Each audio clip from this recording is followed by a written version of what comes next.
So today we are hearing from editor Kit Jennings, who's worked on a number of shorts, including the acclaimed Candy Floss, which was nominated for the London Film Festival Best Short Film in 2016. Yeah. And he's also been recently selected as part of BAFTA crew Yeah. for 2017. Yeah, that's right. So welcome, thanks for coming. Yeah, thanks for having me, everyone. So we'll just start off, as we usually do, with your career beginnings. Okay. So do you want to talk to us a bit about how you made your way into film? Yes, I was at school, about to leave at 16, and went and looked around the media department at my local college, wandered by the TV studio and had a look, and my mum said, my eyes lit up, and I was like, oh, like, you can do that as a job. Like, I don't know, when you're growing up, you just don't think that there are jobs, like you Yeah. get credits and you just sort of think they're robots or Just like random aliens or just like, what is that?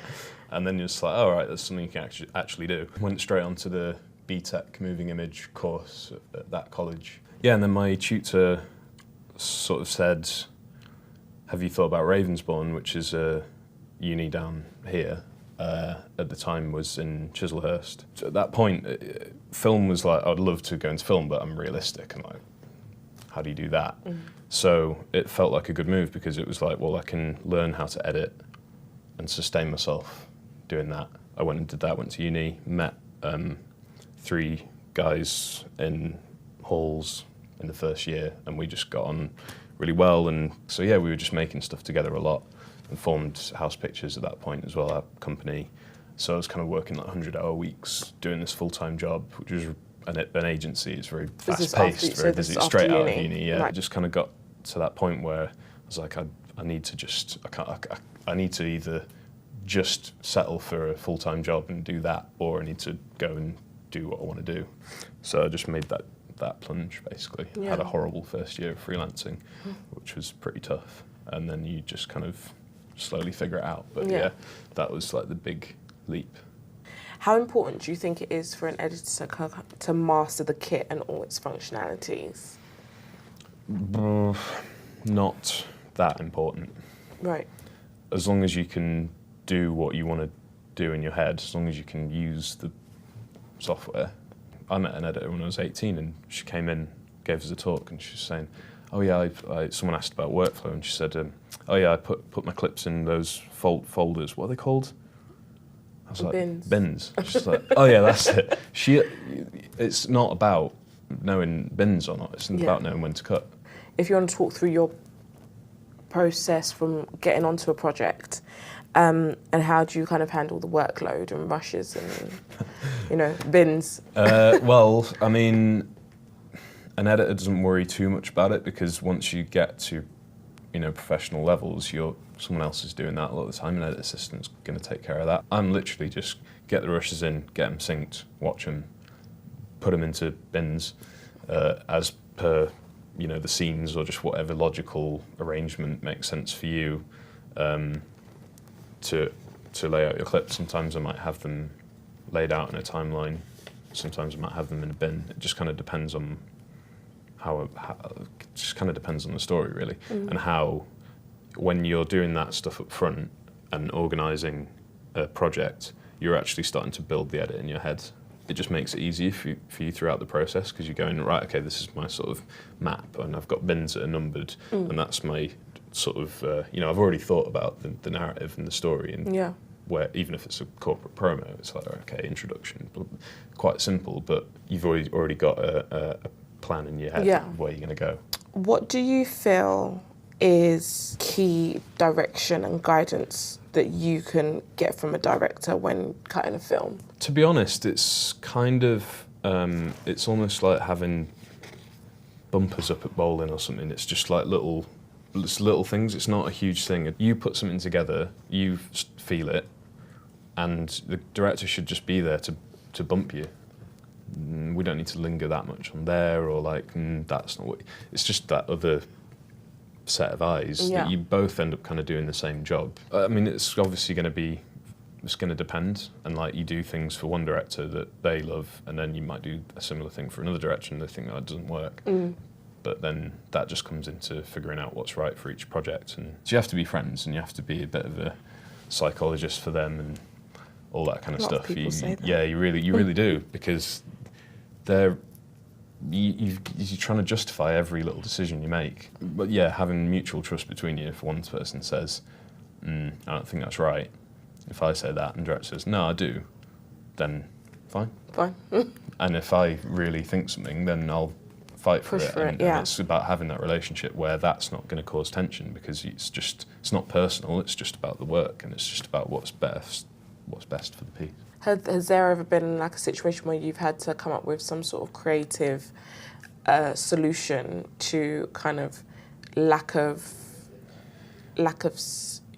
Resources. shots, or yeah, exactly. Inevitably you're going to get rushes that aren't great, and you have to, as an editor, you have an opportunity there to think creatively and come up with something that's totally different, that's going to blow them away. And we did I think it was our first music video actually, and it was one of those things that's like just way too ambitious, shooting on red with no like acknowledgement of what sort of system you'd need to edit it on. And it was just a bunch of studio stuff, and it was kind of like some dancers, and the artist didn't want to be in it, so it was sort of like, God, what have we got? So it ended up being really effects heavy, and I just had to develop loads of effects, and I'm not particularly like effectsy, and it was literally like 3 18-hour days of just seeing a frame, trying an effect, seeing what it looks like, thinking that'll probably look good when it's rendered. Can't even play it back at this point. That's how bad it was. And yeah, somehow like came out with the project that did the job, and it was really varied and really vibrant and colourful, and a record label absolutely loved it, and it led on to another project for us. So actually you could probably trace all our work back to that one thing. Johannes Black wants to know, how can an aspiring editor make themselves stand out against the majority? Good question. I mean, because once you have the skill, right? So how do you make yourself... Well, an editor shouldn't stand out. You know, that classic thing, like good editing shouldn't be noticeable. Get to the heart of what editing really is and get interested in that. And also just work on your personal relationships, probably. That's how you're really going to stand out, is your attitude and your approach. Poppy Kent asked, what editing equipment do you feel is most professional, and what one do you feel is easier to work with, if they're not the same? Most professional would be Avid, because it just is, and it's just used on bigger projects because the way it's built. I learnt it for a year, I cut on it for a year in uni, and then switched to Final Cut, and then switched to Premiere. I mean, I would always recommend learning Avid, obviously, because it really does force you to think like an editor, the way that it works, and then you can make Premiere work like Avid. Right. But if you just start learning Premiere and then try out Avid, your head will roll. Mind boggle. And then when you figure all that stuff out, you go, oh my God, like I've been editing like an idiot. So yeah, I mean, learn Avid for sure. James Lau asked, any book recommendations Blink of for an eye. He said for editing theory, bar in the blink of an eye. No, that's it. That's the only book. Yeah. That's the editing Bible. Yeah, that, and just scripts. Read scripts and read Blink of an Eye. Scripts and Blink of an Eye. Yeah, read No Country for Old Men script is amazing, and that'll teach you a lot about editing. What do you think the biggest kind of mistakes a young filmmaker or a young editor makes starting out? There's an easy one for music videos, is cutting relentlessly on the beat.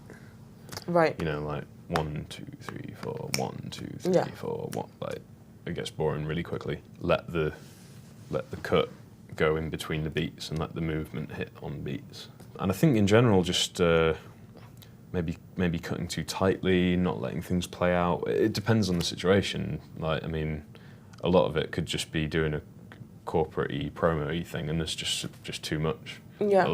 That's probably the most common thing, is like trying to do like a job, and it's just 5 minutes long when it should be 2 minutes long, and you've got to figure out how to make those people say what they're saying much more succinctly. Emil Films said, you mentioned your introversion, and I was wondering how you handled this within the film industry, as I've been finding it very difficult so far, as film is extremely networking based. It is not. I mean, all right, to be candid, I don't think I've ever networked. I don't think I've ever really gone to many events. Like the BAFTA crew thing came to that an hour late, snuck in by the side. It's it's horrible. It's really not an industry for introverts, and there's a lot of them. And there's some great articles on what introverts can bring to the process, because we do think differently. If you are introverted and you edit, you'll probably get more introverted. So yeah, you spend a lot of time on your own in dark rooms. Yeah, exactly. It's not exactly going to help it. And then you've got to be careful with depression and your physical health, things like that. You've really got to take that stuff seriously. You've just got to be meeting people and getting out there, and you've just got to do it. And if you can't do it, either get therapy or whatever to get you to that point where you can, or just seriously consider whether you can actually do it. So say if you're looking for an editor or an assistant editor to come and help you on a project, what are you looking for? Willingness to learn, an ability to learn, like actually, because it's harder than you think. Not taking things personally, being able to take criticism and feedback, because especially when, if you're kind of quite green, new to things, and you're working with someone who's not, there's a big disparity in sort of perception of that, what we're talking about not taking things personally and stuff, and like the experienced person will just probably think that this person's closer to their level on that than they actually are. Yeah. And they probably won't realise how much it hurts you and that kind of stuff. So you kind of have to, know that that's a big part of it. Yeah. And it's not personal. Yeah. Cool. That's all we've got time for today. Cool. Well, that's been really great. It has been. It's been really, really great. Good. So thanks for coming.